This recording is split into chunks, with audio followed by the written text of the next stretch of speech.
వైకుంఠ ఏకాదశి సందర్భంగా తిరుమలలో 8 లక్షల మందికి వైకుంఠ ద్వార దర్శనం కల్పిస్తామన్నారు టీటీడీ ఈవో ధర్మారెడ్డి. సామాన్య భక్తులకు వైకుంఠ ద్వారం ద్వారా స్వామివారి దర్శనం కల్పించడం జరిగిందన్నారు. భక్తులను గంటన్నర ముందుగానే వైకుంఠంలో కూర్చోబెట్టి భక్తులకు దర్శనం చేయించేందుకు అన్ని చర్యలు తీసుకున్నట్లు తెలిపారు. ఒకవేళ భక్తులు వైకుంఠం క్యూ కాంప్లెక్స్ లో వేచి ఉండే పరిస్థితి వస్తే క్యూ లైన్లోనే ఆహార పదార్థాలు అందిస్తున్నట్లు తెలిపారు. తిరుపతిలో ఉచిత టోకెన్లు జారీ ప్రక్రియలో ఎలాంటి ఇబ్బందులు లేకుండా నిర్వహించామన్నారు ఆయన.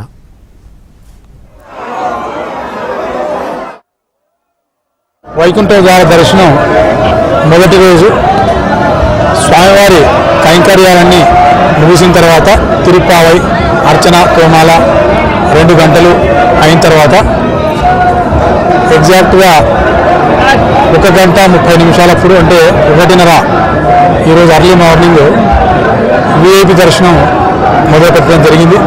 వైకుంఠం 1 వైకుంఠం 2లో ఇప్పటివరకు అయితే వెయిటింగ్ లేదు. వెయిటింగ్ లేకపోయినా భక్తులకందరికీ కూడా కాఫీ, టీ, పాలు అన్నీ అందించడం జరిగింది. ఇప్పటి నుంచి కూడా ఒకవేళ ఏదైనా వెయిటింగ్ వస్తే ఆ వెయిటింగ్ గంట 2 గంటల కంటే ఎక్కువ లేకుండా మెయింటైన్ చేస్తూ భక్తులందరికీ కూడా ఆహార పదార్థాలు, కాఫీ, టీ అన్నీ అందిస్తూ వాళ్ళకి ఏ ఇబ్బంది లేకుండా ఈ వైకుంఠ ఏకాదశి ప్రయోజనాన ఈ వైకుంఠ ద్వార దర్శనం చేయడం జరుగుతుంది. అలాగే ఈ తిరుపతిలో టోకన్స్ ఇవ్వడం జరిగింది, మీకు తెలిసిన విషయమే.